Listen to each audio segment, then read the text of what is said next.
This is a good link up for ladies in Africa, especially the ones making music right now. Tyla and Irasta link up. I think something banging may be coming in from them. A lot of people are really interested in having these two together on a song. What is your own take about that? I want you to put that in the comment section. Guys, we got a lot of interesting stories right now from the top 10 Billboard US Afrobeat that is trending now on social media. A lot of people are really getting concerned about the top 10.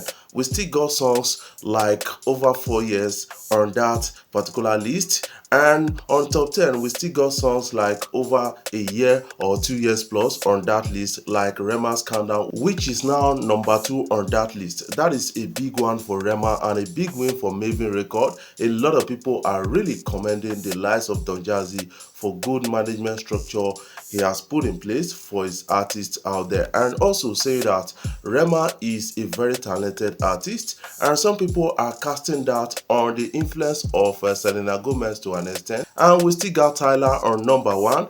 That is a big one. Tyla actually got on number 1 with Water. Understand that she got a Grammy Awards for that. That is something you need to understand about the big story. And now we still got Libyanka's People on that list. Libyanka's People has been on that list for a very long time. A lot of people are really expecting something new from Libyanka, but right now I think she has not brought something mega new. That is something I can really say, because I said it in one of my videos. Ability to sustain that will help Libyanka to an extent. A lot of Cameroonian artists and other persons in Cameroon, they need to rally around this lady and give her a support and a launch into bigger and mega jams. That is something I can really say. But I applaud her effort to an extent. I think she needs to do more to stay on that list. And we still got a person of Burna Boy on that list with 2 songs, Taliban 2 and City Boy.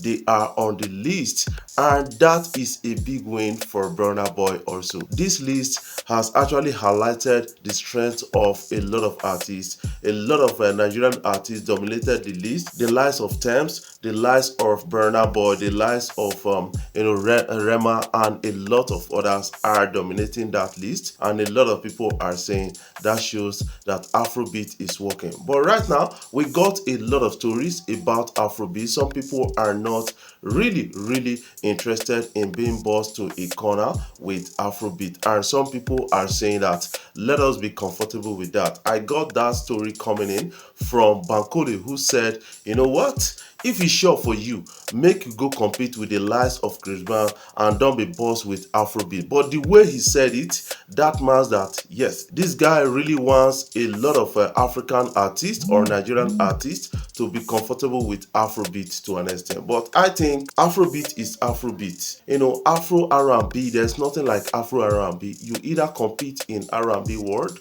or pop world, not Afro R&B. We have Afrobeats. That Afrobeat is something that belongs to, you know, Africans to an extent, and we can still compete in other categories. According to Bankulli, said either you are doing Afrobeat, R&B or pop. There's nothing like Afro R&B, Afro pop. That is something he said. But he went further to actually explain and saying that yes, you know what, if it's sure for you, make you remove Afro pop, the Afro behind the pop or the Afro behind the R&B, so that you can compete with the likes of Chris Brown and the likes of Usher if it's sure for you. That is what a lot of people are really, you know, taking and saying that we want to understand the context on which this person is saying. Is he saying that we should be comfortable with Afrobeat being boss, you know, Afrobeat? The likes of P Square, they are saying that enough of this African category, and we need to understand it from that point of view, because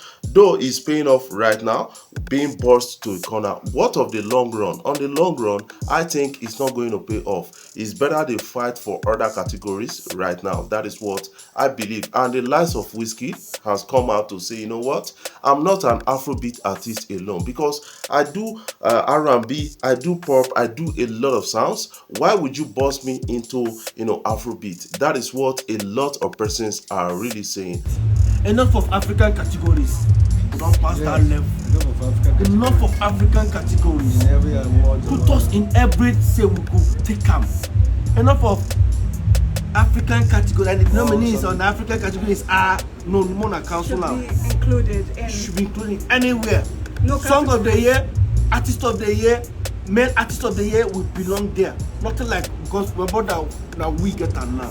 Here. In terms of fusion or Afrofusion, I think Mushin to Mohit is one of an example. That is something you need to understand. The album that came in from Mohit at a time is an example of Afrofusion. That is what a lot of persons are really saying. What do you have to say about this? I want you to put that in the comment section, because on that album we got different genres of sounds actually coming in from a particular group.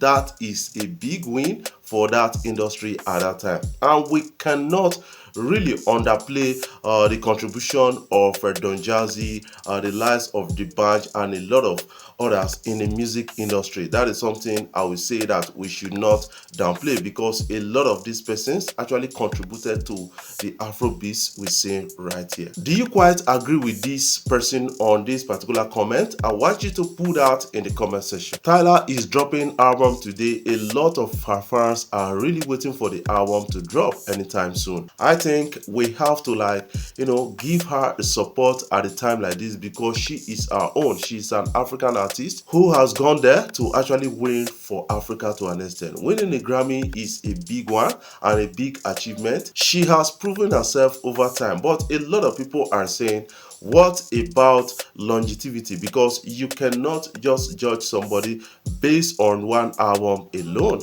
or based on few songs alone. That is what a lot of persons are saying. But we need to support her first before we start asking those kind of questions. What are your own takes about my story so far? I want you to put that in the comment section. Before I jump off, I want to say thank you guys for watching our videos, and thank you for the love so far. If you are new here, you can click the subscribe button below and the bell notification icon to always get notifications each time we upload our videos. Please check us out on other social media platforms: TikTok, Facebook, Instagram, and be a part of our daily conversation. African sound has been described in many forms. Some call it Afrobeats, while some call it Afrobeat. I think a lot of people need to actually understand that we got different kind of genres in Africa. They are expanding every day. We got the Fuji, we got a lot of them. We got even R&B, rap, and different genres in Africa. The Western world decided to categorize us,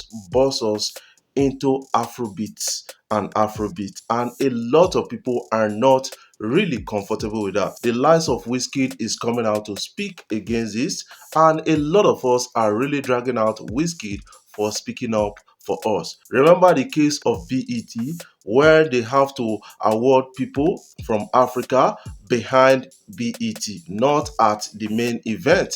And Wizkid actually spoke up, and Davido won it the previous or the following year. Wizkid actually won because Davido was awarded at the main event.